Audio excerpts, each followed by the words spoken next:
waters and the water and the floods sweep over me. I am weary with my crying. My mouth is parched, my eyes grow dim with waiting for my God.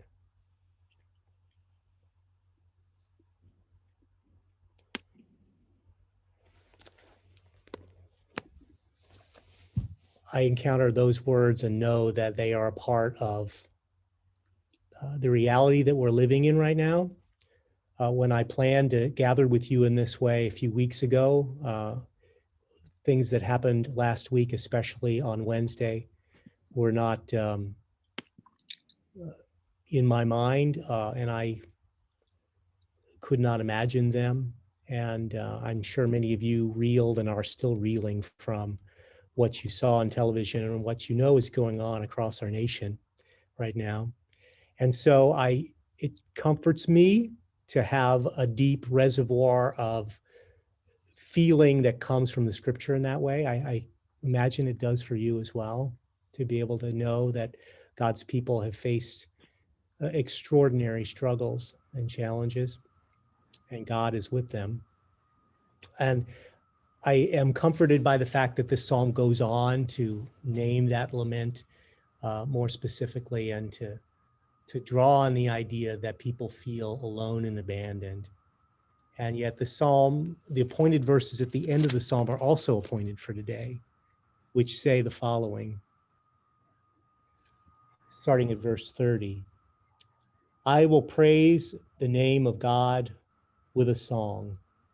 I will magnify him with thanksgiving. This will please the Lord more than an ox or bull with horns and hooves. Let the oppressed see it and be glad. You seek God, let your hearts revive. For the Lord hears the needy and does not despise his own that are in bonds. Let heaven and earth praise him, the seas and everything that moves in them. For God will save Zion and rebuild the cities of Judah, and his servants shall live there and possess it.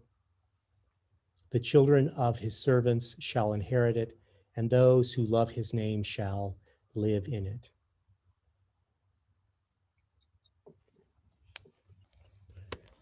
And so we come to that hope. And I think when it talks about raising that song, about how many of us in our worship spaces are struggling still with COVID-19, the singing of song has been dampened for so long. And I know that this afternoon there will be a service, um, funeral service, and a celebration of the life of Pastor Phyllis Walford. And she created a service for us to follow that was written in a time when, and she anticipated this years ago and put it in her secure documents of how she would want a service to go. And as we opened this and looked at it, there was music in it. And we had to find a way to do that safely and yet still sing songs, hymns that had meaning to her and to her faith. And we will have a single vocalist who will be able to do that on that service this afternoon at 2:00. And for me, song is a key piece of this. How to, well, it's how can I keep from singing? And even in the midst of all of the challenges we have, how can I keep from singing? So I am sticking to the purpose of this time, but I am deeply aware, and my heart as well is as heavy as yours may well be as well. And I hope that we have some time towards the end of this for some specific questions and check in with you.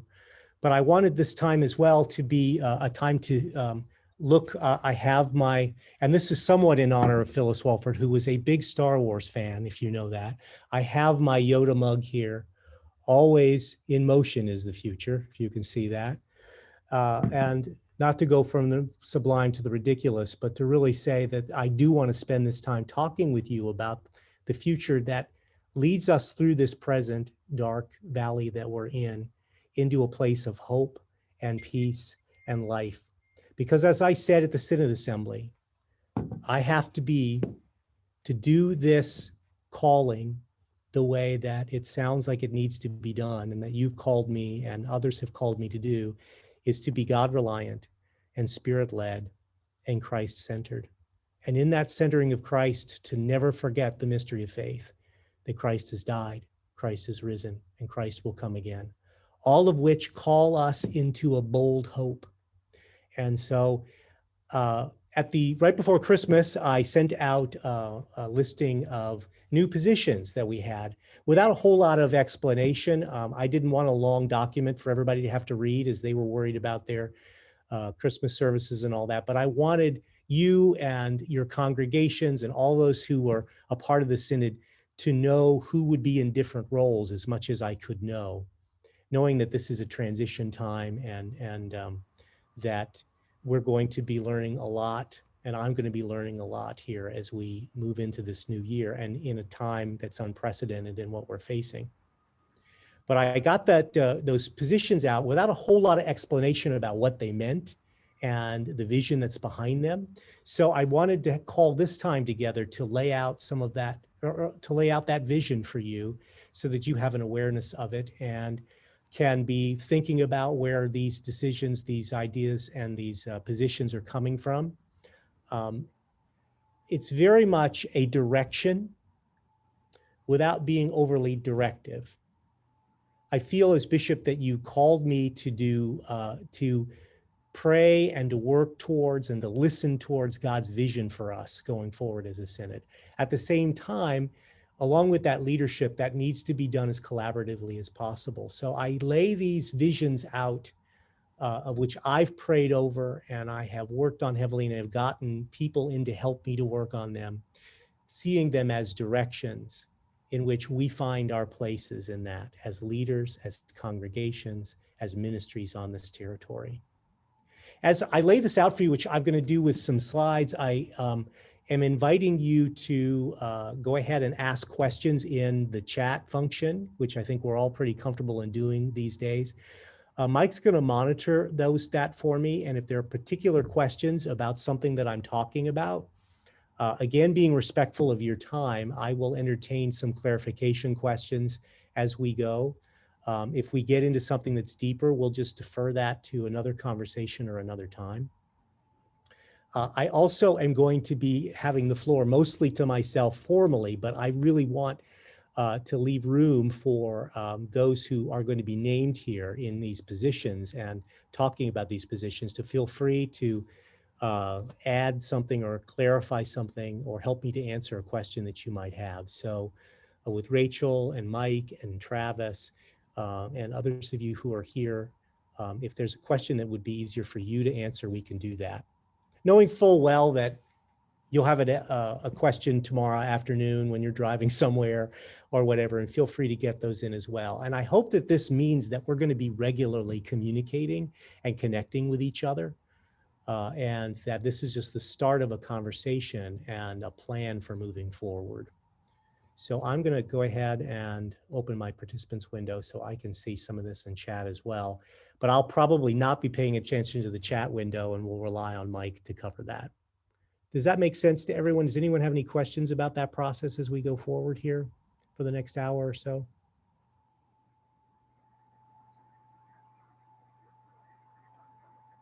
Good. Well, I'm going to start off with an image. Let me do some screen sharing here.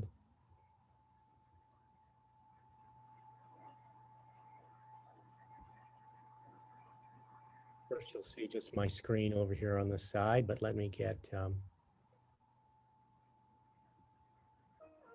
So I'm starting off with a screen that is a big white screen. Can you see that?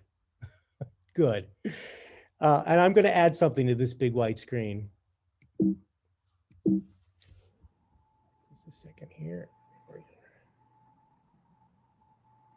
Can you see what I added there? It should be a large black line. It's right across the center. Large in length, not very wide. And it's a black line on a white screen. I have this image and it looks like something I'll add a whole bunch of stuff to. I'm not adding a single thing to it. I want us to think about this very simple graphic here for a moment. And imagine, what does this say about, how can this be an illustration of where we are as a church right now? And how can this be something that illustrates even how we might be as Northeastern Pennsylvania Synod right now? It's a large group, so I'm probably not going to ask this as a question here. I want you to contemplate it, but I am thinking in terms of the positive images of this and the negative images of this. For one thing, we should name what it is. And as Lutherans who are theologians of the cross and name a thing as it is, it's a white background and a black line, horizontal line.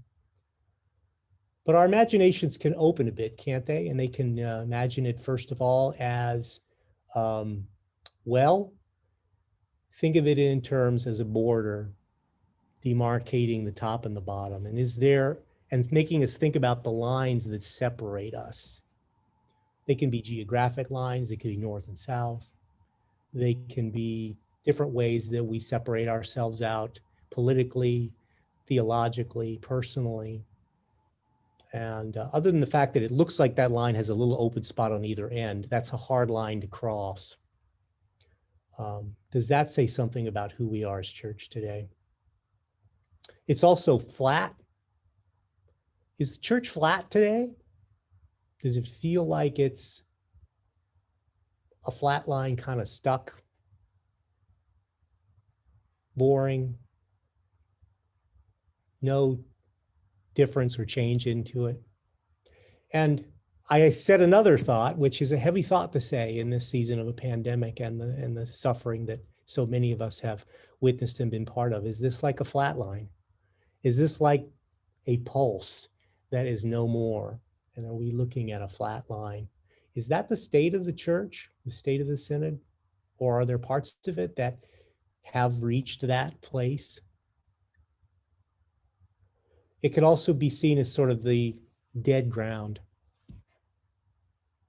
just sitting there. Could also point out the fact that it's monochromatic. It's very white, and it's got a black line on it that's very small, but there's not a lot of color in there. There's not a lot of artistic variation in it. So all those are true, and every one of those are negative images, and they have some truth to them, I guess is what I'm trying to say.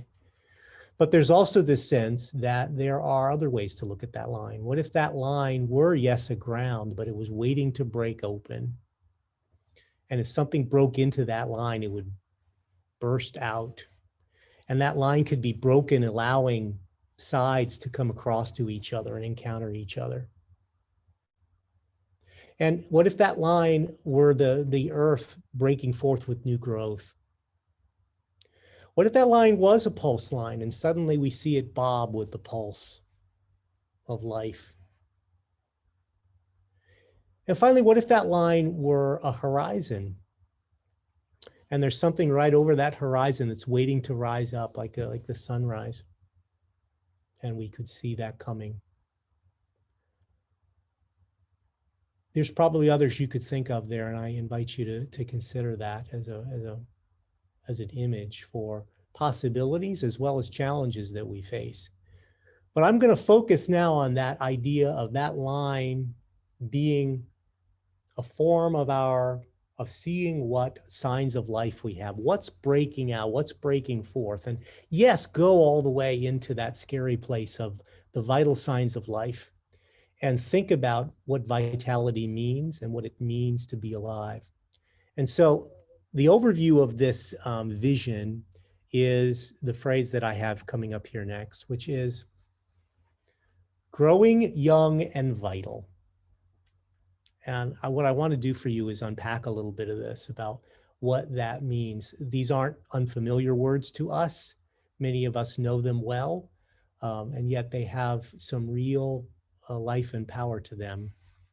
And so I do add this line in here to not separate, but to underline what this might mean for us. I love all these words. I certainly love the double meaning of the word vital, that it's both drawing from the word meaning life, but it's also that sense of what's important and what's essential. And that's some of what this is drawing out of this as well. And from this, I get back to this image here. There's the line, but there we are poised to cross over it. And what is on the other side of that line? And so to me, I have a synod-wide question for us. A question that I would think would be really powerful and cool if we were able to ask each other this question. And the question would be, as the body of Christ, what are our vital signs? Now, yes, you can kind of have some dark humor with that and say, well, that's the deal. We don't feel like we have much life around here. It's kind of flatline. But you can also see this in terms of exciting things to share about the life and vitality that's going on across our territory and within ourselves.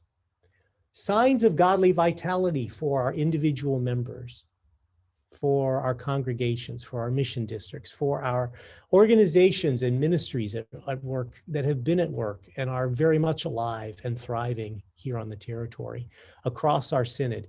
And yes, it does connect us further than that, out beyond the synod and out into the world and out beyond what our synod does in its kind of insular world in the communities in which it lives.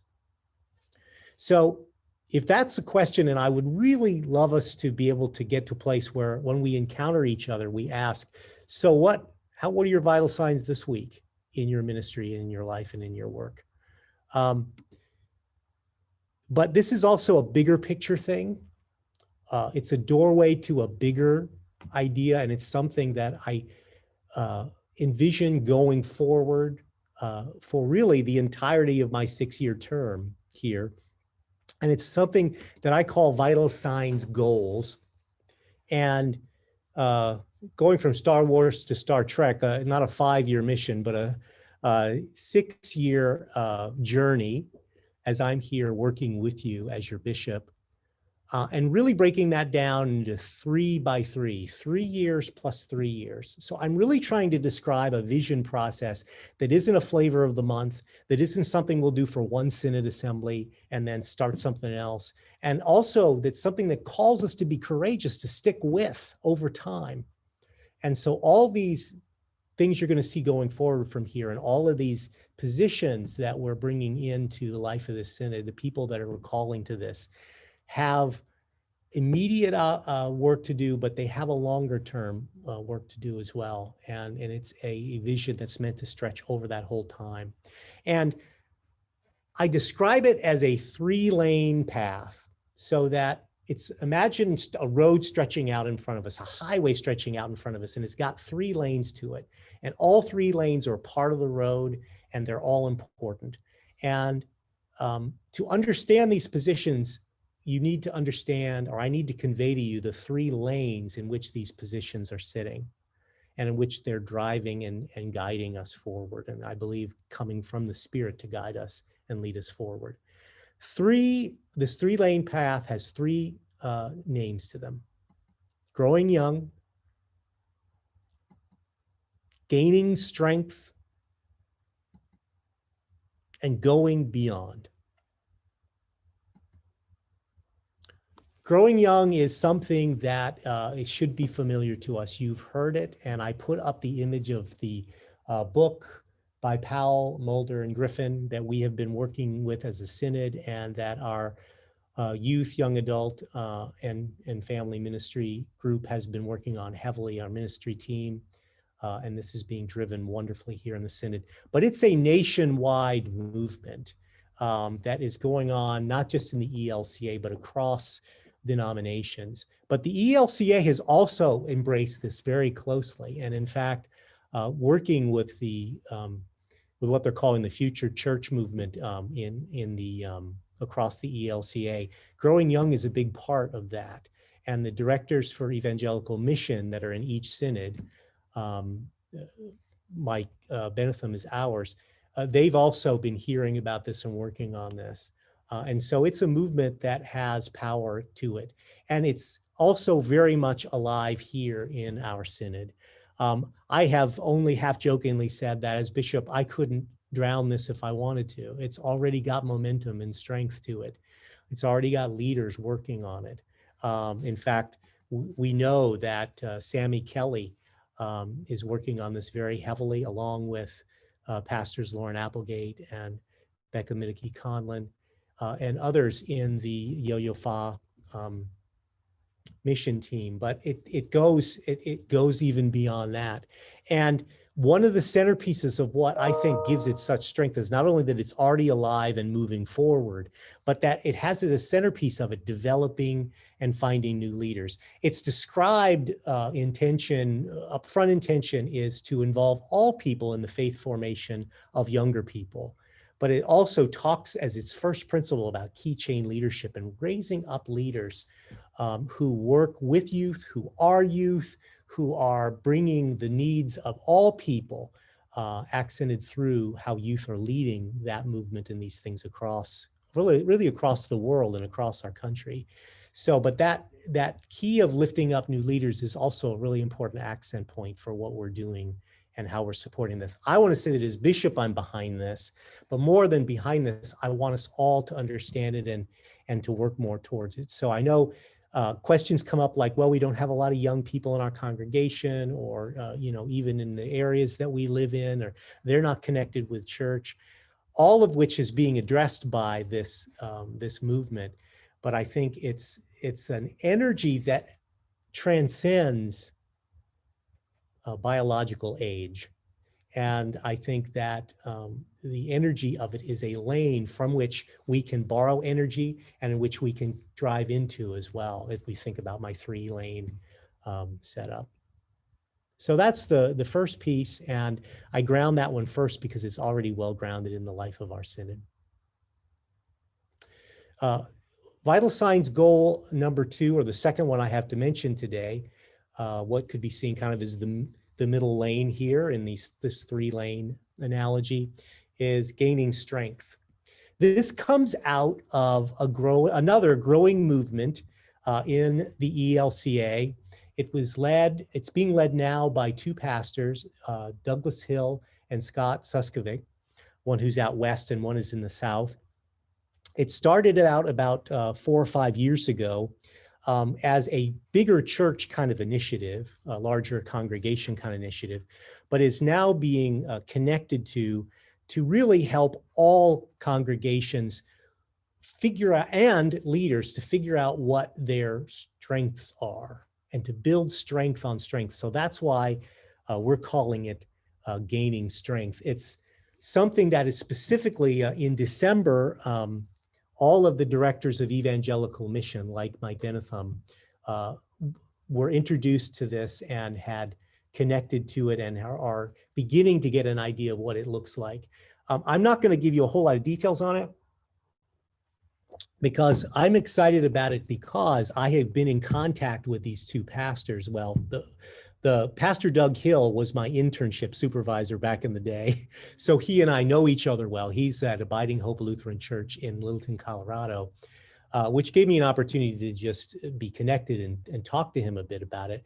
But I had a challenge for him. I said, if this is a large church thing about how large churches can spread in their community and how larger churches can be more impactful, that's not necessarily the Northeastern Pennsylvania Synod. We're not like Wisconsin or some of these other places where there's one large Lutheran church in a center of town and kind of everybody's a part of it. As you well know, we have a different model altogether. And he gave me a really great answer, which is an authentic answer as well. He said, I don't know, Bishop. He said, that's why it would be great to work with Mike and with you all to figure it out, because you could teach us what this concept could be like and what it would mean. And to me, that's like, we can not just be someone who receives a program from the church, but actually be part of something that we develop over the next 3 to 6 years. It's got a name on the national level, which you perhaps have heard before. And we have used this name on the territory, and it's called the Anchor Church Movement. But I think that I feel like there's a strength for us understanding that name is out there, but centering it in our visionary idea of that this is a strength gaining piece, because it's really about strengthening leaders, strengthening congregations, and thus strengthening the synod and building strength on strength. It's not so much about congregations that are struggling or that are feeling weak, partnering or merging with other congregations. It is about every congregation figuring out what they're strong at and what their strengths are and how they build on that. So it's also very much centered in adaptive leadership, which we've talked about as a synod, which is the idea of encountering problems and challenges that don't have any easy answers. And the church today is awash, and we individually are awash in problems that don't have easy solutions that one expert can solve. Expertise is important, extremely important, but there are things we don't have an answer for because we're in a new age, and adaptive leadership helps us do that. I have been a proponent of this and been teaching adaptive leadership to our new pastors with the First Call Theological Education Group for the past 4 or 5 years. So I'm involved in it in that way as well. But I'm really glad that this movement is centered in those principles. And so this is just, again, a direction forward on what this would mean and what it would look like. And as your bishop, I'm trying to give a sense of where we would go with this. First, we would spend time helping leaders identify and build on their strengths. We would do assessments as leaders about what we're good at. This is not so much about building up or shoring up our weaknesses. This is about building on our strengths and bringing people together who have different strengths, which ties back to old things we are used to, but have real truth to them: asset mapping and looking at the personalities of individuals and the training and background that they come from. But we're going to first focus on ourselves as leaders. What are our strengths, and what are the strengths of those around us? And how can we recognize that strength and feel some confidence and some capacity because we are stronger than we think we are? And same way, after we get leaders to understand what their strengths are, to help congregations discern their strengths with the leaders that they have and leaders that are around them, starting, centering now, I'm talking about pastoral leaders, but that quickly expands to leaders, lay leaders in your community and what that means for them too. But helping a whole congregation understand, identify, and build on what their strengths are. That then takes us to moving those leaders and congregations to find partners in strength within the community. And so that means, oh, you have this strength. Well, that's not something I'm so strong at. How can we work together? That could be on staff or among volunteers within the congregation. And it could be looking down the street and saying, hey, church here, you're really strong at this, we're strong at that. What kind of things can we do together that add to the totality of what God is doing here, because our strengths are working together to make a difference and to solve problems? And that really gets us into the fourth piece of this, which is encouraging partners to work together to build ministry in the community. If we know where we're strong, if we know where the people near us are strong and where the organization near us are strong, we know better what to work on going forward. And we don't spend more time than we need to working on things that are not our strengths and do not match the strengths of the ministries and the people that we're around. So you could already hear that this is not something that I'm ready to launch tomorrow and we'll figure out what it is. It's going to require a team of people, just as Growing Young as a team of people working on Growing Young and expanding that group already. Gaining Strength will need a new group of people, a mixture of pastors, staff, and lay people who can work with this national movement, bring in those resources and help us to figure out what that looks like. And with these two lanes, both of which connect with each other, don't they? Growing Young can help feed this because it can build on strengths as well. Gaining Strength can help feed the Growing Young movement, and these things will cross over and work together. It is not wrong to say that a church could do both, that they could be working on both of these things and have them be bringing vitality to them in their place. And now there's a third lane, and this third lane is going beyond, and it is a lane, again, that every congregation can participate in, because all of us have things where we are stuck, or that we want to grow beyond, or we want to get a sense of what can our future look like when we're feeling rather hopeless and stuck at the moment. All right. Of course, you'll get that from growing young and from gaining strength, but this is an intentional way of looking at going beyond where we might be stuck at. But it also very much names the fact that we have congregations that are facing closure and death. And so the full name of this piece is Going Beyond Death to Life, and helping every congregation, but particularly congregations who are struggling with this at the moment, to find pathways that are authentic to who they are. So this is, again, the sort of direction that I could see this vision moving in. In the next year, pulling together a clear, true picture of the state of our synod, a diagnosis and a prognosis, down to the congregational level, and all across different ways that we are synod, and say, we have a lot of this data already. We've done vitality work, we've done surveys, we know a lot of this, but it kind of needs to be pulled together and looked at in a clear-eyed kind of way to give us a clear sense of diagnostically who we are, and prognostically where is that taking us as congregations, as individual ministries, and as a synod thus from that data. By the following year, then, we work towards building a strategic plan. And this plan would help guide struggling and dying congregations in particular, though, as I say, all of us have a sense of this, of those things that probably are moving away from the way we were ministry before to a new kind of ministry going forward. That means something dies and something raises from the dead. But in the same way, helping congregations to discern how to live well, how to serve well, and how to end well, if that's appropriate. All with this view of leaving a lasting, purposeful, faithful legacy. So by the third year, then, we are ready to implement this plan and assess the results that we get from it. What that plan means, I'm not going to prescribe now because I couldn't even tell you. It's more than a report. It's a plan for action, for helping to guide congregations in where they're moving and where they're going. And so these are the three directions, and are the three what I call vital sign goals.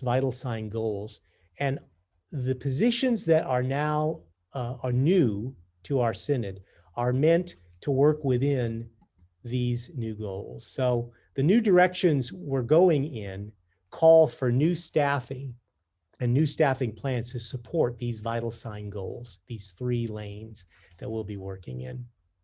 So that leads us to one of our first and essential vital signs, and that is that we already have current support staff that are extremely strong and are prepared to support these directions while they do all the work that they do so well to support our synod.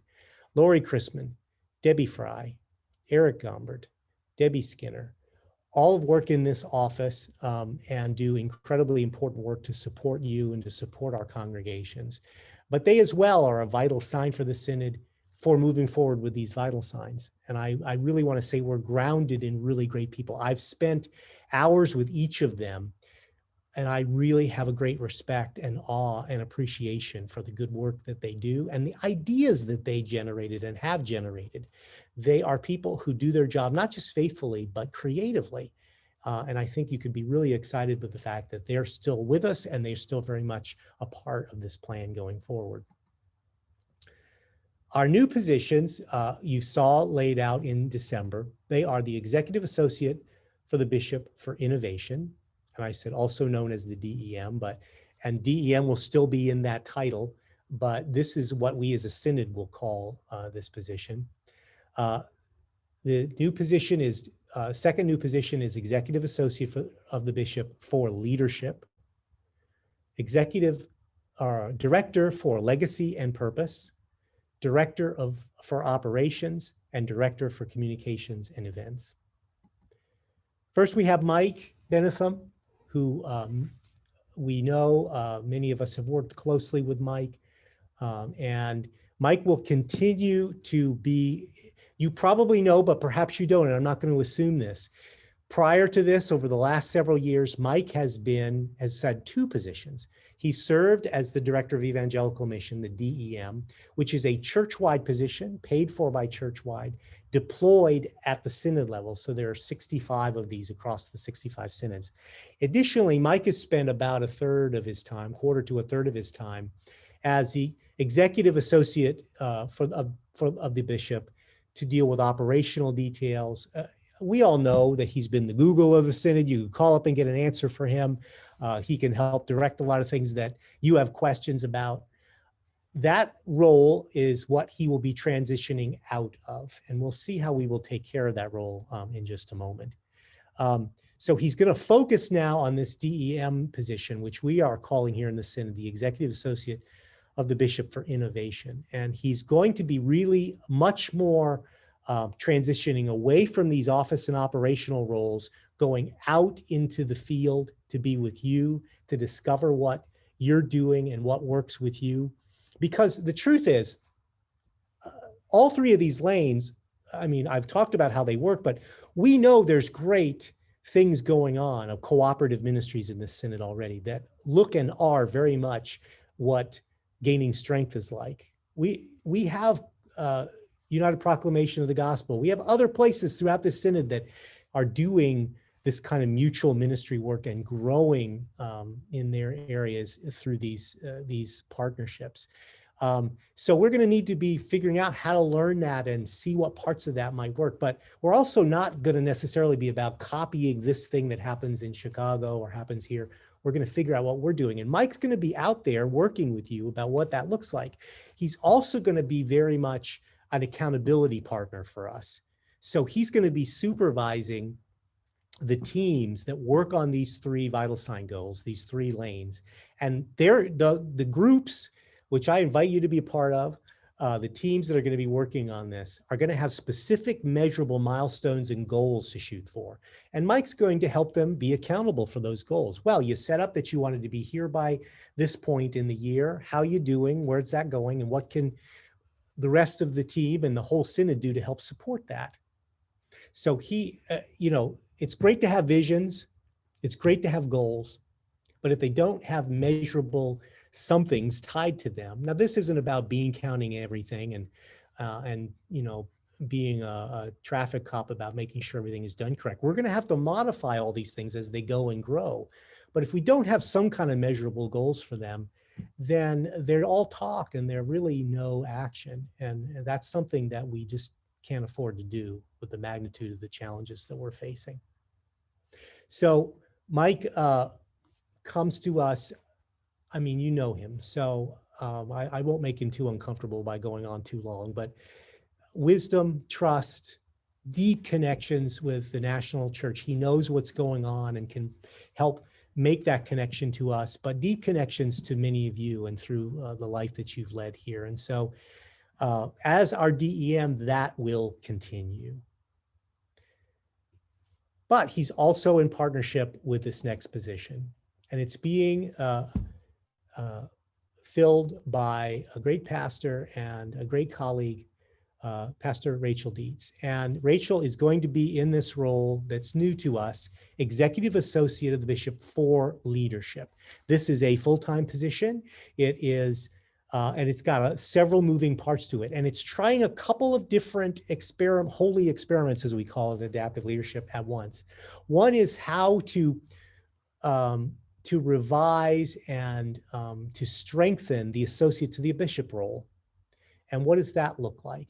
We've had a model for several years of a part-time associate working with one mission district. And it still works very well in some of the places. And we're keeping that model now because of the strength of it in the places where it's working. But we have an opportunity to try some different models. And so we're jumping in with both feet. Rachel's jumping in here with both feet. Again, Rachel will be, and all these staff positions will be officially kind of engaged by February the 15th. So we're still living into how this will work. But Rachel will be the associate of the bishop now, doing that associate's position for 2 mission districts, West Berks and East Berks. Yes, let's speak the truth. There are synods in the ELCA smaller than these 2 mission districts. So there is a lot going on here, but I also know that there's a lot of good things going on in these mission districts, and they are open and alive and excited to be doing their own holy experiments and sharing with them. And Rachel's going to be there to help with that, along with me and with Mike and with other staff support to carry this through. And so that's going to be an exciting existing role, but will also be evolving as we work on what it means to serve you as associate in our mission districts. And even what our mission districts are, what they look like and how they work are going to be something that we need to be talking about in the months and years to come. Rachel's also, because of leadership is in the centerpiece of this position, she's going to be working with candidacy. She's going to be working with first call theological education and mobility. And we're also added to her portfolio is stewardship as a leadership issue, as something to help us as leaders to guide what that means to be generous and to have skin in the game when it comes to being a part of ministry, but helping us as leaders, again, to shore up our strengths about this and to share the work where we're weaker with those who have strengths in that areas. And she will also then pick up leadership functions that Mike did in that non-DEM role, from something as simple as helping us organize what our meetings look like and how we get together from small meetings to large meetings, but also being present to do some of those answers that are leadership appropriate answers when you and the congregations have questions. We do want to try to build a culture, though, that to get you information, to have good communication so that you don't need to come back always to ask us a lot of questions, so that we can share that work together and make it so that you got accessible information to get the answers that you need, and not just that you need to, call and ask a question over the phone. Our next position is this new position that has a more radical title to it, though it's a title that ties to words that are deeply a part of who we are. The Director of Legacy and Purpose is really emphasizing this idea of the third lane, and is really going to help us drive what the measurables are and the directions are for this third lane of going beyond. Travis, if you know Travis is a part of this territory. He's a deacon who came out of this territory. He's been working in Indiana, but he's coming back on the territory. And this is really a centerpiece of his own professional life, research, and work, which is as a consultant in congregational life cycle. And this whole idea of going beyond death to life is a centerpiece of what he studied and worked on. And he's coming on the territory to help us, coming back home to help us figure out what this can look like. It is got a specific deadline to it. And as a highly creative, what if kind of thinker, Travis is going to help us to move, I think, quickly. I'm careful in using that term because we're talking church here, right? It doesn't really go quickly, but I think we can move in a forward moving direction and have some focus on this, because this is an important challenge and that we're all facing as a synod. What do we do in these increasingly tight times and scary times to bring life out of death? And he is someone who when I've sat in meetings with him or I've worked with him, he asks incredibly good what if questions. He's going to be around in this is more of a half to 2/3 kind of time position. He's also going to be under a 2-year contract with this, so that we're going to be looking for the results that we get in a 2-year time frame. If it makes sense for him and for us, we can renew that for another 2 years, and whatever makes sense going forward from there.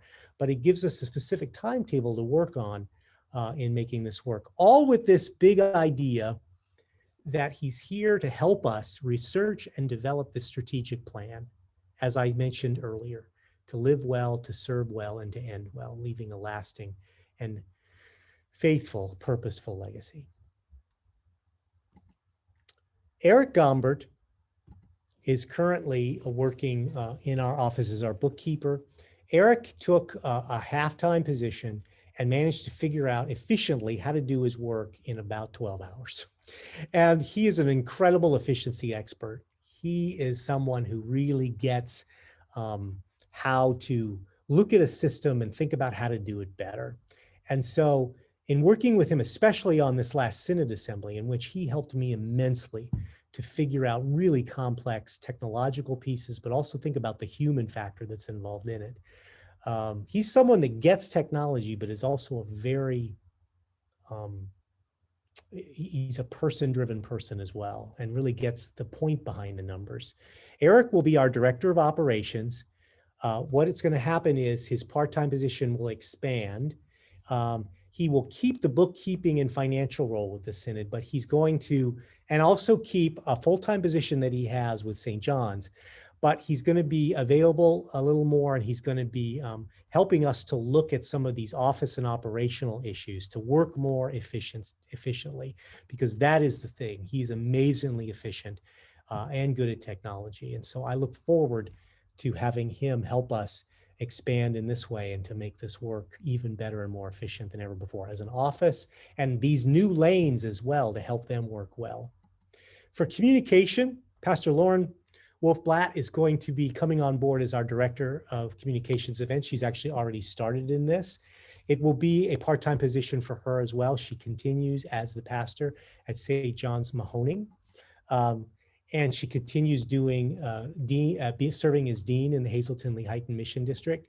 What Lauren brings to the table, if you don't know her well yet, is a lot of energy, also technical know-how and expertise and training in vitality and revitalization for congregations. Also understands the importance of good communication and has an immense amount of creativity going with that. So along with these positions, then you have this sort of gives you kind of an idea of how these interreact with each other. So with the growing young lane, with that vital sign goal, we have Sammy Kelly, who is on contract to continue with us until the end of July. And in this especially formative period of the next 6 months, she's going to really be able to be helpful for us in moving forward with this momentum that's already existing. But Rachel can also embrace this as a leadership opportunity and helping to help us as leaders to be prepared for it and to connect with that with new leaders as well. In the gaining strength lane, this will be a big focus of what Mike is helping us to work on. And it also, with its leadership aspect, especially in this first year when we're focusing on leaders, that Rachel will be doing a lot of partnering with that. But obviously, I'm going to be deeply involved in both of these as well. And the third one is also something I'm going to be paying a lot of attention to. Travis is going to be guiding this along with the group of people that we're going to assemble to help work on this. And then Mike would be supervising that, making sure that the goals are set and keeping that working. But again, I am going to be deeply involved in all of these. I was told by more than one person, especially people that I asked and previewed some of this, they said, "This is very exciting, Bishop. Do your best to keep your eye on the ball and not get distracted." But I'm going to have to be bishop, and there's things that bishops have to do. And we're going to be supporting you in your congregations. And I know what that role, I'm beginning to really understand what that role is about. But I do want to stay focused on that. And that's what these positions are going to be about. But we're going to be facing right now some strong short-term challenges, are we not? I am a new bishop, and I have to get to know you and get to know the synod, and doing that in the midst of COVID. And I know, because I've been doing what you've been doing as a pastor the last 10 months, how much our vocations have been turned upside down. And we've also learned incredible new skills, and we found things that are not just workarounds, but will be ways we can do things in the future that we'll probably keep. But it's still a challenge to be able to go out and worship with you all, to be able to go out to lunch and meet and do all these things. These are severely prescribed because of the pandemic that we're in.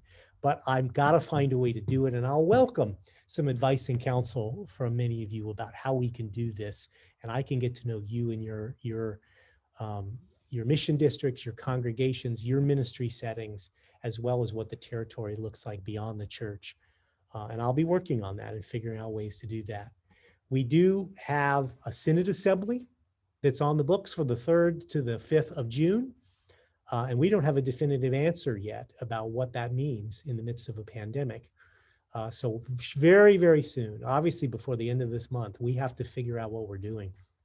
And so we need to get that group together. We need to get your input as well, but we need to get moving on this because it's coming fast and the deadlines will be here before you know it. And yet keeping people safe, alive, healthy is of paramount importance. So this is going to be a big one to work on. No kidding.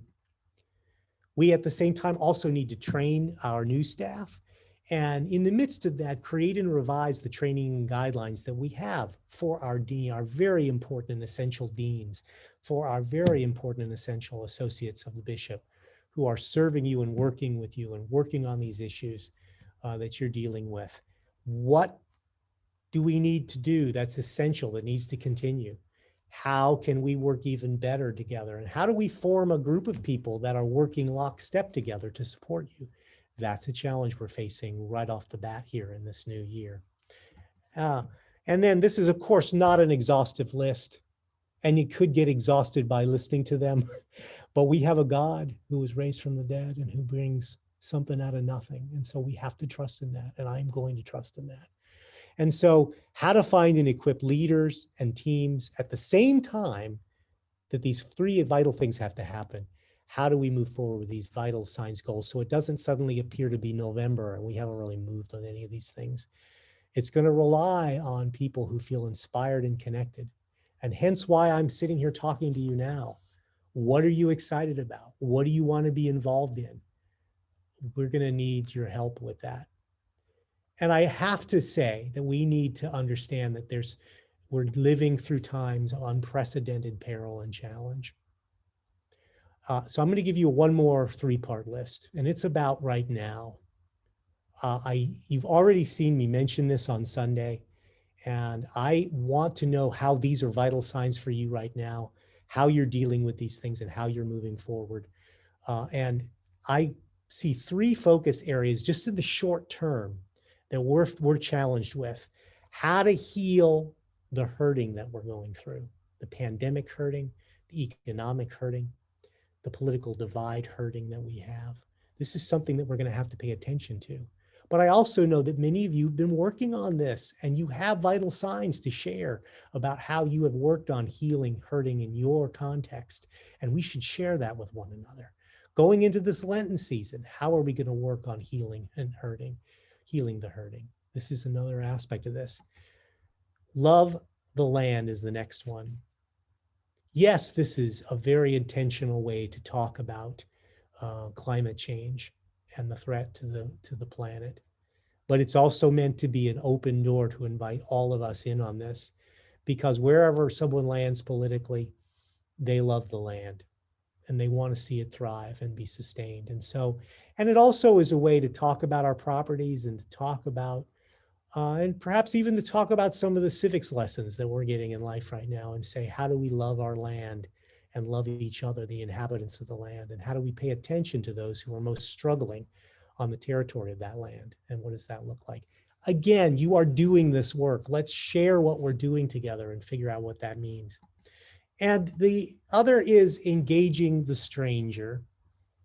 And I do think that we can encompass in this and need to encompass this, everything that has been at the forefront of our national attention since the murder of George Floyd.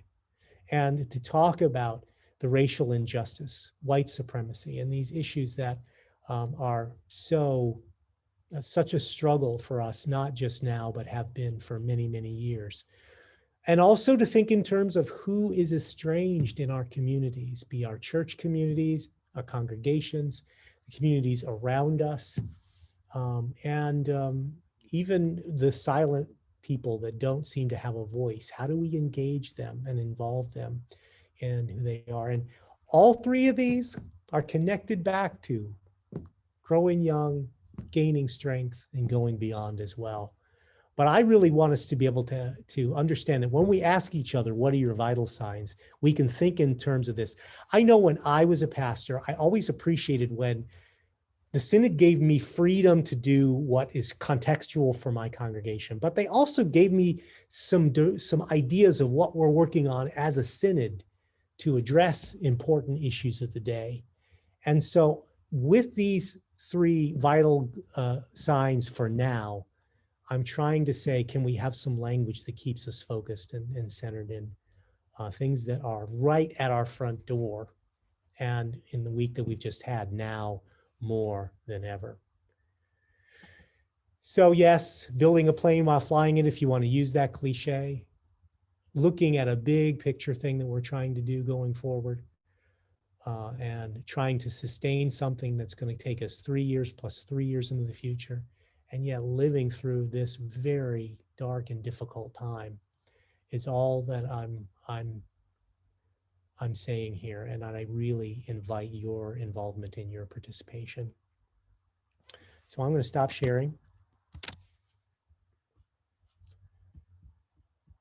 And close this up and go back into full Zoom mode here with everyone. Let me, I just stopped Zoom. I didn't stop sharing.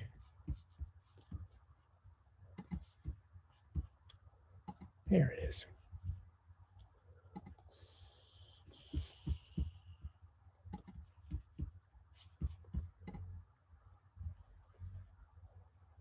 Okay.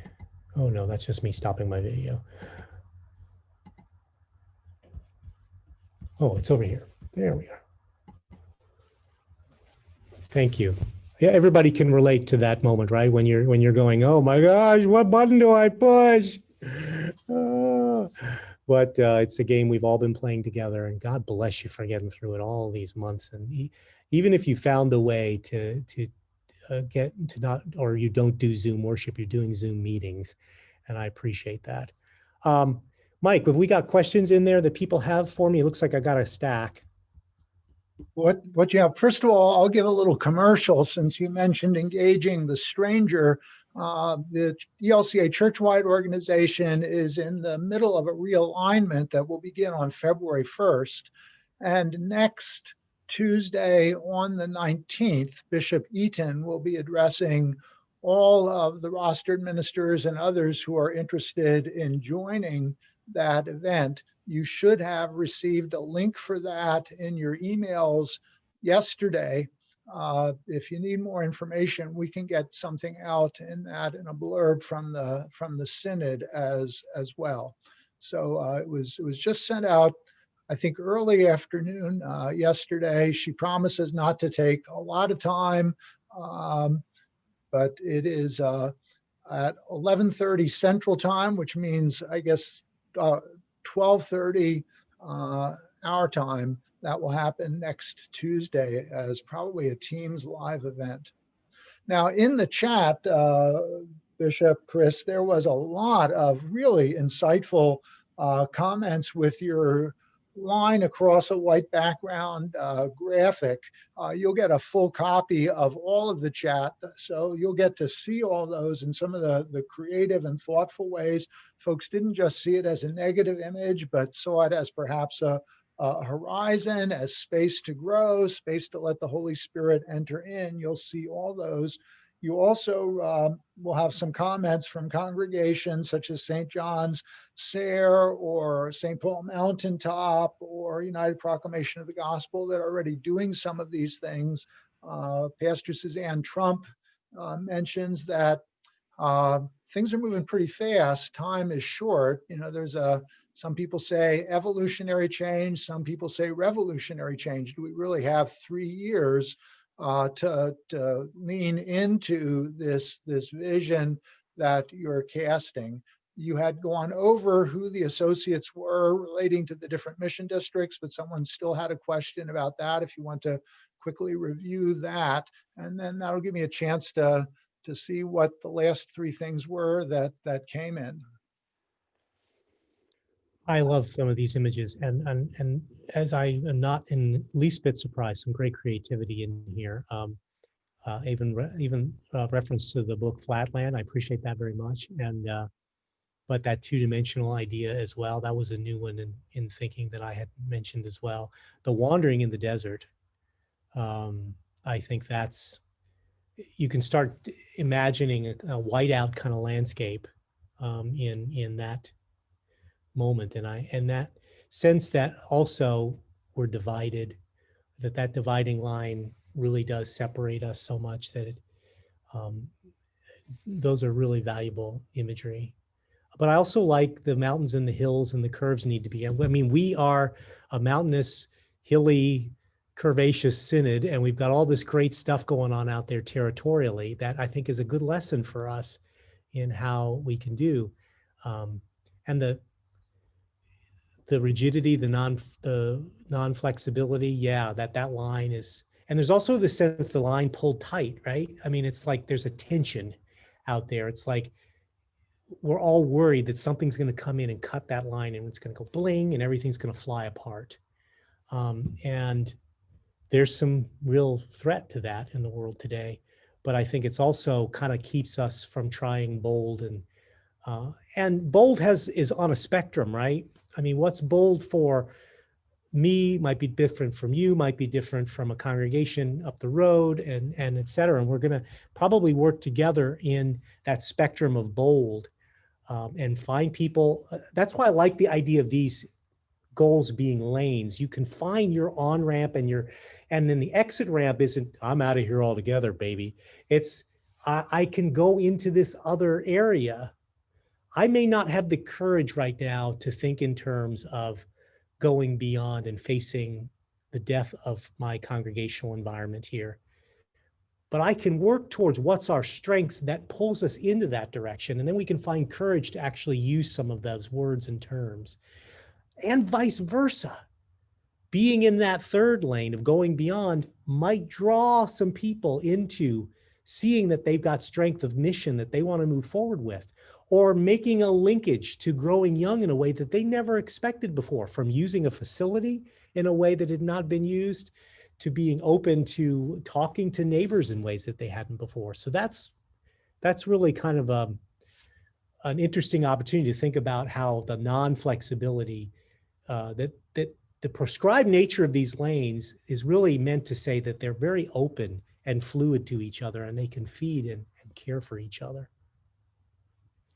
All right, we do have some questions now. There are 3. I think the first 2 of which are in the context of we're a 14-county synod where things are different, and responses to the pandemic are different in different responses.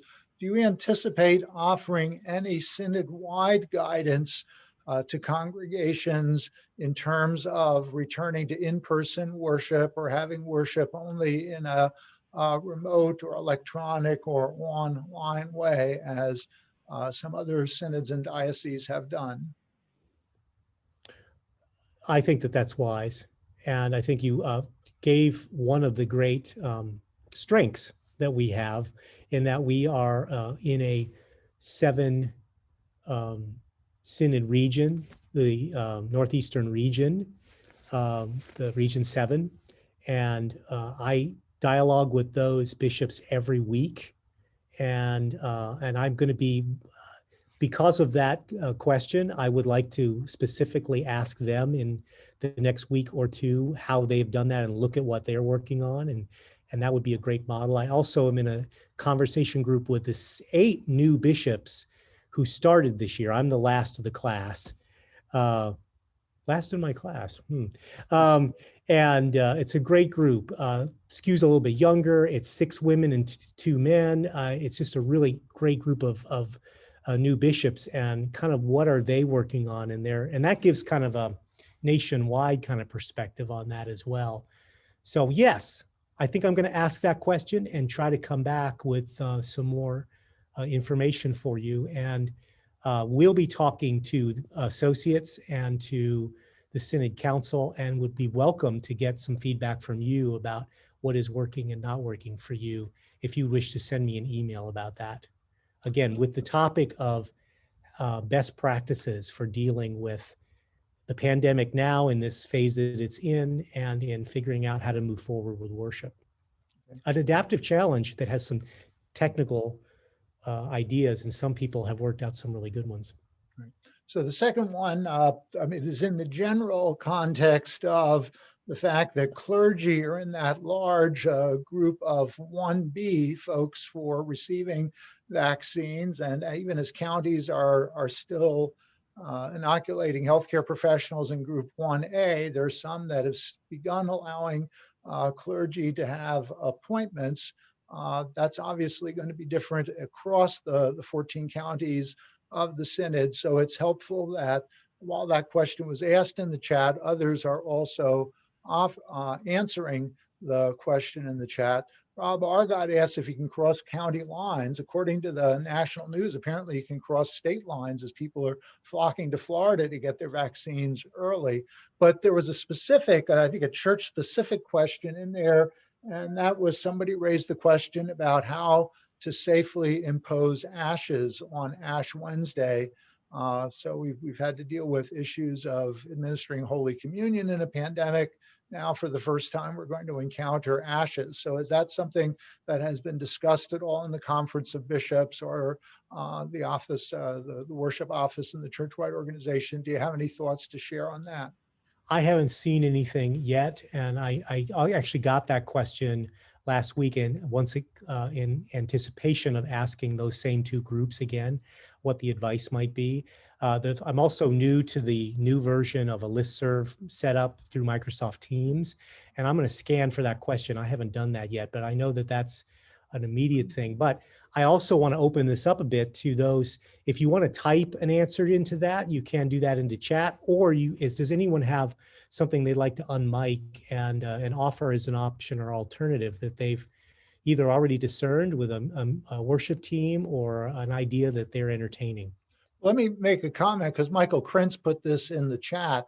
I mean, there is a plethora of resources on the ELCA website.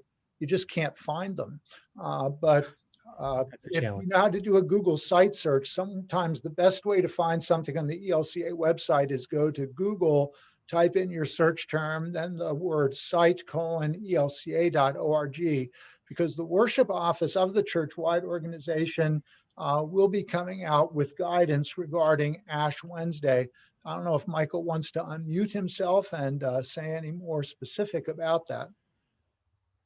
I don't know much more than that, other than a person who is pretty reliable posted that on Facebook. And he also referenced another group that I believe is interdenominational that's been talking about sacramental practices. So if I figure out where that is, Mike, I could get that info to you and we could maybe get it out.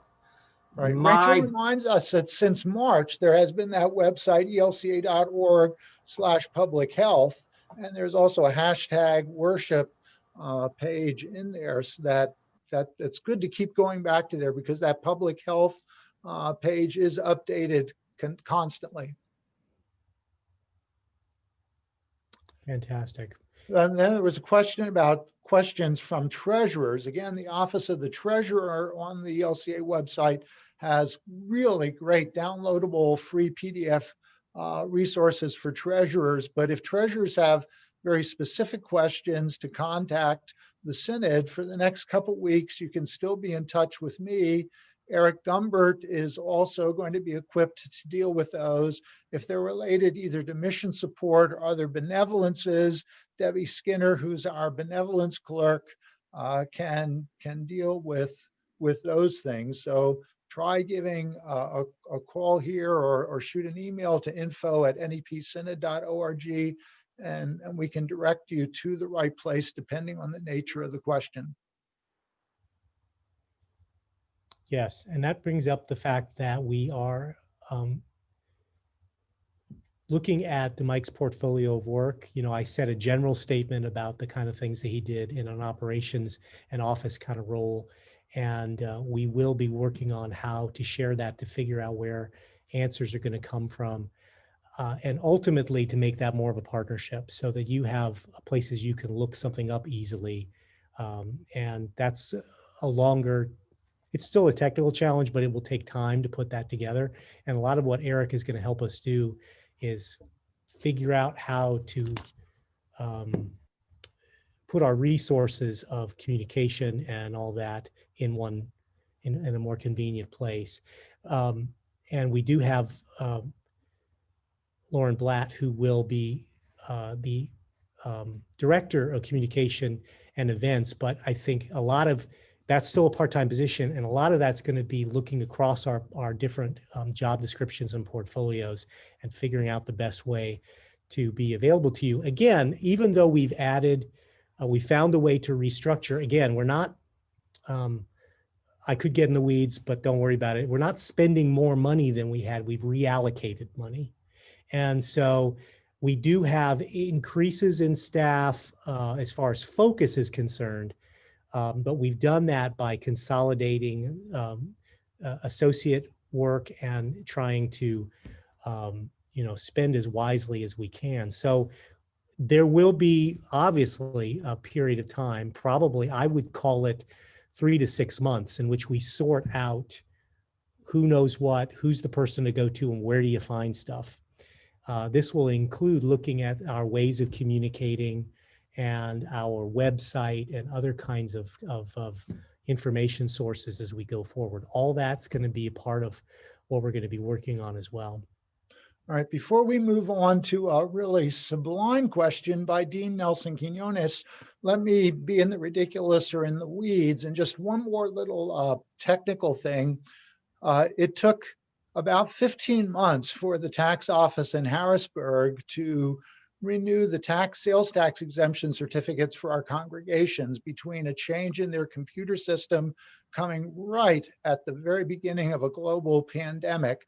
But one of the interesting things they did when they issued the new certificates, they mailed them all here to the Lutheran Center. So it has your congregation's name, the synod's mailing address on the back of the certificate, even though your name and address are correct on the front. But one of the interesting, hopefully unintended consequences of this that we're going to have to live with for the next 5 years is that whenever any of your congregations gets any correspondence from the Department of Revenue in the Commonwealth of Pennsylvania, they are going to send it here. We're going to have to turn around, figure out which congregation it applies to, because it will just come and say St. John's Lutheran Church, 2354 Grove Road, Allentown, PA. We have a couple, 3, 4 even St. John's Lutheran churches in the synod. So what we have to do is compare the EINs to make sure we have the right one, and then we will send that out to you. So I just want you to be aware of it. That's happened just about a half dozen times now since October, and I'm guessing it's going to continue to happen. We apologize for the inconvenience, but we're simply the middle people in this new communications platform. But now, Dean Nelson Quinones asks about the potential of doing a synod-wide or perhaps mission district-wide services for Ash Wednesday. Some other areas are creating worship services and then posting them so individual congregations can come together. Have you given any thought to that, Bishop DeForest? I endorse the creativity and the thought of it. And I think it's once again back to this value of gaining strength by sharing strength. So if we can share some strength across congregations and offer that more to the synod, that's a great idea, and I think we should pursue that. For that particular service, I haven't worked on that yet, but I think we can think about that. All right. We also, I mean, there are a lot of comments related to the Ash Wednesday idea, but Pastor Tom Lang asks about, how are we doing in terms of getting some of the non-technological folks involved in participating in meaningful ways in online worship? At the beginning of this session, you mentioned that we've come a long way in terms of learning how to use chat and Zoom and Microsoft Teams and Facebook Live and so forth, but some other folks haven't come that far along. So what are ways that we can encourage others to be a part of the things that we are doing online? I think that when I started doing this more intensely in March and April, I found that as I learned things, I shared things. It did become, you then sort of become the go-to tech support person for someone, but it never became onerous. I generally, I would talk to a colleague and say, well, have you tried this? And let's all get together and try to click in and work these different parts. And I know you've built a lot of those networks as well. I think that taught me about how valuable it is to ask each other, what are you doing and how do you make that work? And I also know that it's not everybody's strength to be the grandmaster of technology while trying to be an authentic preacher, an authentic person. And so, a pastor. So it is valuable for us to figure out, talking amongst mission districts and with each other wherever we're at on the territory, a friend that you have in ministry about, oh, you've got a team of people that do that. How did you build that team? Some people are just blessed with, there was one or two people that stepped forward, right? And you were able to do that. Other people after the fact have taken on more and more of it, and everything in between. And I think that's going to be something where perhaps we can look at and creating somewhat of a forum for sharing some of those technological ideas with each other, and being more intentional about here's a question of the week, how do you deal with it? And so I think that's captured in this recording and something that we can bring back to think about as staff. But I invite you to think about what networks have worked for you and share with us by email or when we have these conversations in the chat, a network that's really helped you to improve, to up your game in what you're doing technologically in your space. There are also people that have worked out ways to get like used equipment to other people, to make low-cost equipment deals with local computer places.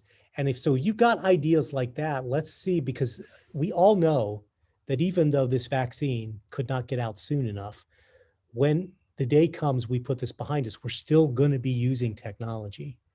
It's still going to be a factor, and there are going to still be people wanting to worship outside the worship space.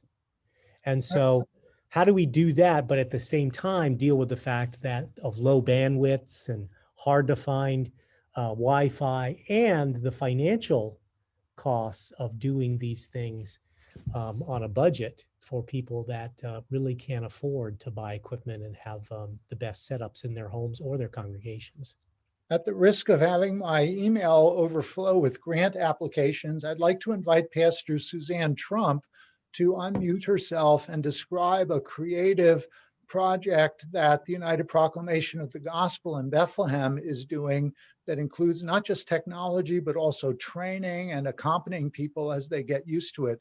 Suzanne, are you willing to talk about that recent grant application that was submitted by St. John Windisch and UPG?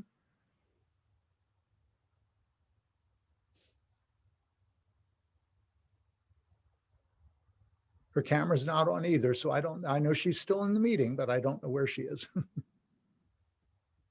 Just be aware that that's possible. And they filled in a grant application from the Witness and Service Ministry team as a way of providing some of the funding for that project so that folks that didn't otherwise, for instance, homebound people who wouldn't otherwise have access to that technology in their home can get a tablet that's already set up to allow them to participate in worship, to access the church's website and still be a part of the community, even when folks can't physically come to visit them or people can't safely gather as they have in the past. Fantastic. That's a great option and opening. I think if I'm sensitive to ending at 11:30 as we promised, and if it's all right with everyone, I would like to. We have Rachel on with us. I think Travis is also on. Put them on the spot a bit because I specifically told them I was going to do the pitch, as it were, and let you all know this information. But I really like to hear from them about things that they're excited about, and anything that they're moving forward on that seems to be giving them life and energy at this point in this setup. So Rachel, are you there? I am. Please.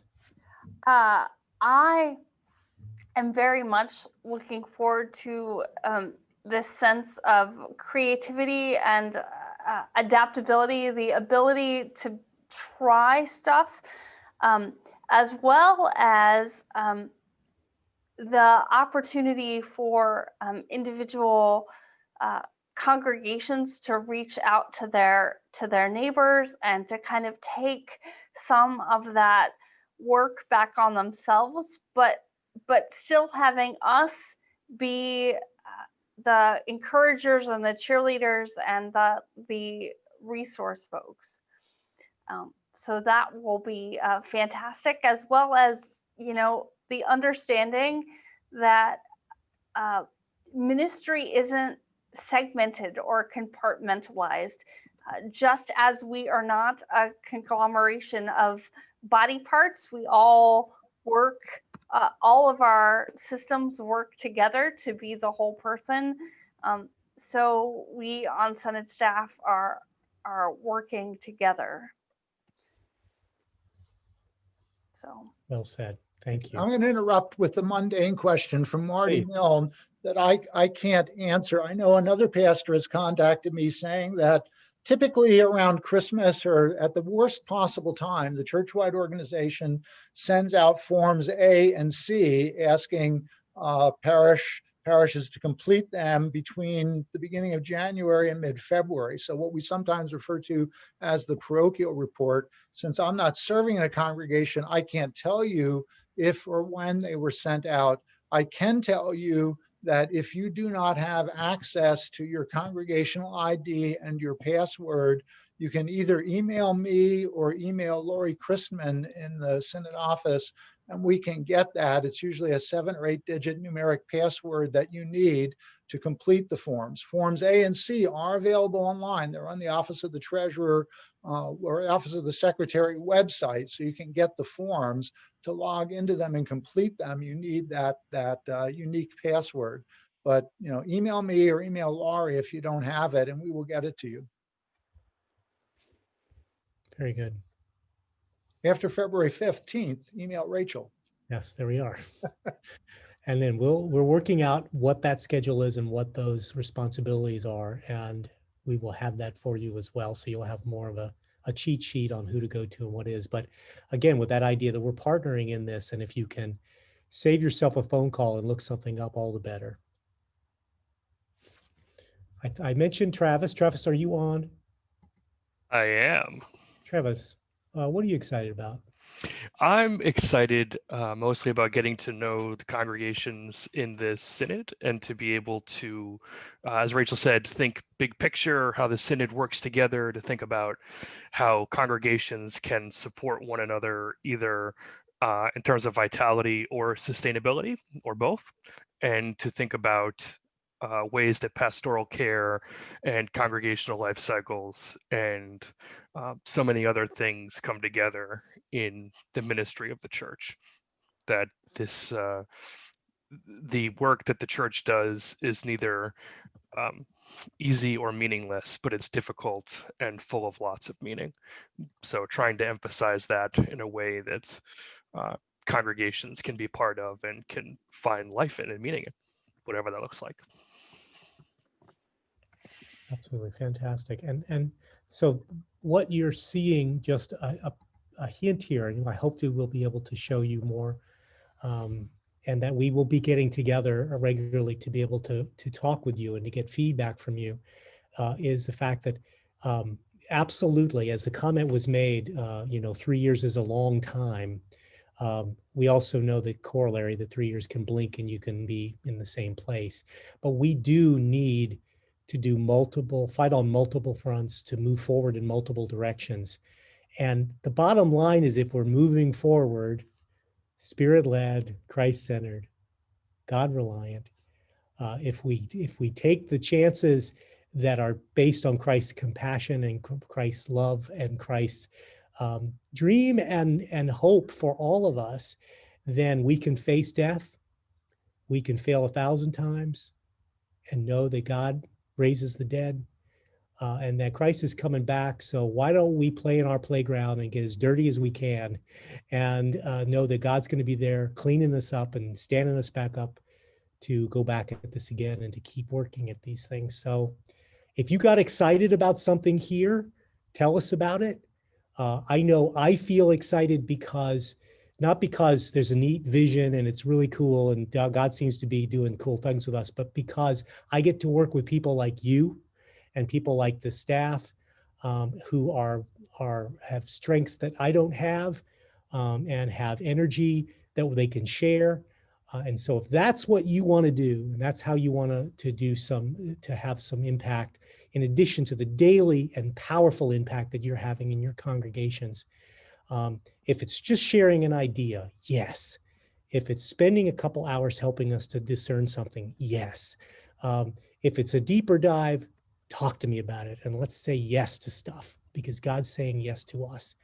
And I'm ready to get to work on it, and I promise you that I will keep you as informed as I can. I ask for your patience and forgiveness when something gets slippy or strange. You're going to be there to help me discern that, and together we're going to walk in God's path. And I hope that you are also excited and hopeful and can find life out of what God is doing to us now, even in the midst of these dark days. All right, what am I missing? Well, just we're having some conversation, because there will be guidance about how to calculate attendance using several different online worship platforms. There was guidance that came out from the Office of the Secretary over the summer that was generally understood to be not helpful. So there's a team working on that. But there's a different kind of question from Pastor Inga Williams. Will there be some virtual place for conversation about what's exciting us about the vision? Just like we've learned how to use chat to be interactive with each other, not just to engage with the host, perhaps there's a way that we can open a helpful and a constructive platform for folks to engage each other online with some of these things you're calling us to wrestle with, get excited about, even as we're being challenged by them. Thank you for the challenge. We definitely could look into that. We should do that. So again, I'm consulting with Lauren Blatt, but others who have this kind of connection. Also, none of this is going to really be possible as well without the incredible work of our connections building team. That active ministry, Samantha Drennan and those that work on that.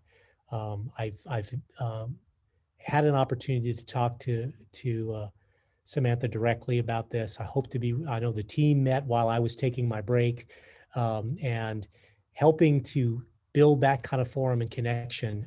They have such wisdom about that, and I'm really going to look forward to offering that challenge to them as well to help us figure that out. It's built into their own mission of building connections amongst us and having an opportunity to share and gain strength through sharing that strength.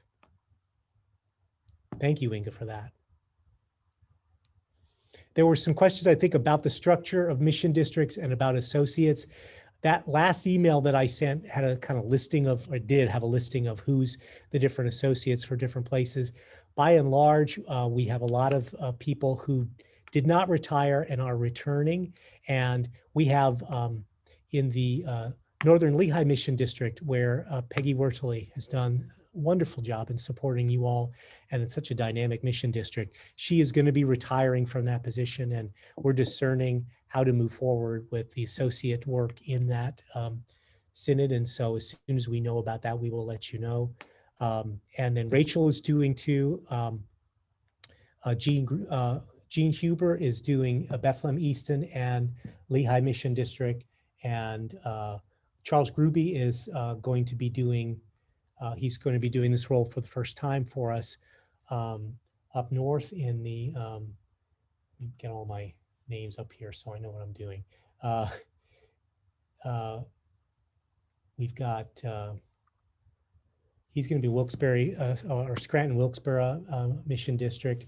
Kathleen Ash Flashner is continuing in Schuylkill. We've got Neil Nielsen is still in Poconos, doing a great job up there as well. And then Rachel will be coming on board and making this transition, but she's both leaving her call, also moving and getting everything set. So she will be officially in her role on the 15th of February. So we're really kind of counting all these as starting on the 15th of February as sort of our next position. For Hazleton Lehighton, Carl Schenkweiler is stepping in to be our associate for that. And Carl is continuing to work in the congregations that he's working in, and he's also working as our secretary as well. So I think that got me across the board. Yes, for how we're dealing. And all of that, again, is something that we're going to get your input about. How do we build alliances and connections that strengthen your ministry, strengthen your congregations, that gain strength in how we work together. And that calls us to look at how mission districts are structured and how they are administered and cared for, and say, what is the best thing for the best structure and methods moving forward. We've got to look at that, but it's not something that we do suddenly, because we have people who have immediate needs, and we want to make sure we're taking care of those needs as well. Make sense? Very good. I think, well, Mike, I didn't specifically ask you what you're excited about, but I hope would you take a moment and say what is bringing you excitement at this point? I'm excited that 100 people are still with us, even though we have exceeded our time for adjournment. But one of the things I'm excited about, when I was a parish pastor, the mantra I would always be saying to folks we are people with a purpose. You know, God has a reason for us to be. God has a purpose for us. What is our purpose? Because in this part of the church, unlike some other areas where the church is a lot younger, you know, we have congregations that are many congregations from the 1730s and 40s, way older than the United States. And many of our members have been very, very happy and comfortable in their congregations, but haven't really thought about why their churches exist for a long, long time. And often they weren't encouraged to ask that, because church was just what good people did, what respectful people did. In this new future church vision of the ELCA churchwide organization, where we have a renewed passion for the community of Jesus existing not for its own sake, but for the sake of those who are not a part of it, wanting to meet our neighbors, wanting to build relationships, wanting to make a difference in the communities where God has placed our congregations, that we have a vision and the beginnings of a structure and some momentum to address that in intentional ways that hopefully will not get short-circuited by the inertial aspects of institutional church life. That's what excites me. That's what gets me up in the morning. Wonderful. Well, thank you all for spending this time. We should also work out some kind of formal structure that gets us back together again, so we can kind of take, give you progress reports as well. I think that will be hardwired into what we're doing going forward, to ask the vital sign question of the processes we're in and what goals have we set up, and let you know on a regular basis, whether that be monthly or whatever makes sense, how we're moving forward with these particular pieces, as well as to get your feedback and also talk about what matters and is a concern to you. Does that make sense?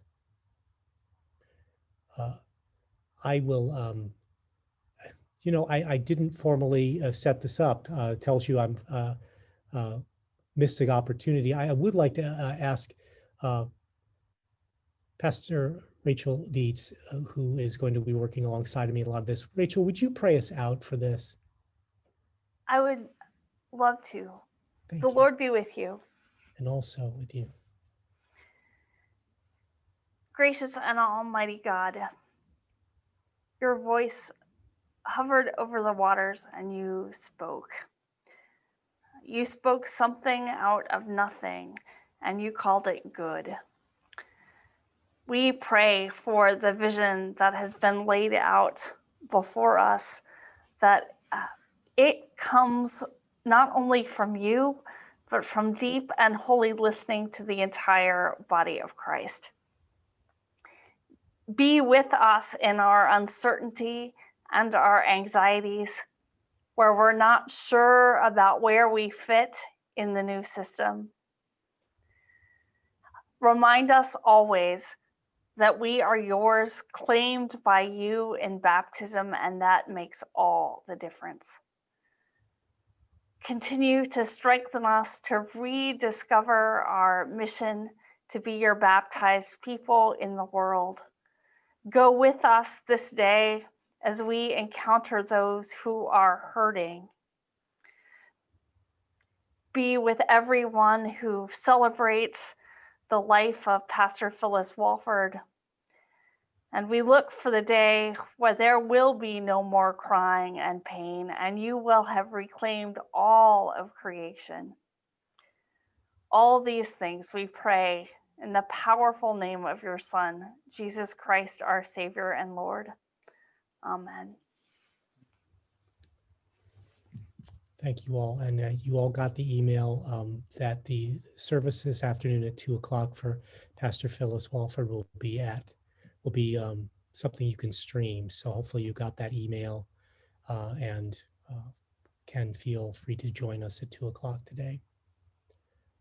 God bless you all. Take care. Thank you for being here, and blessings in your ministries. And this is a recording, so we will post this up, and you can, and I don't think anything in here we couldn't share in general with people. So feel free to start sharing this and sharing the excitement.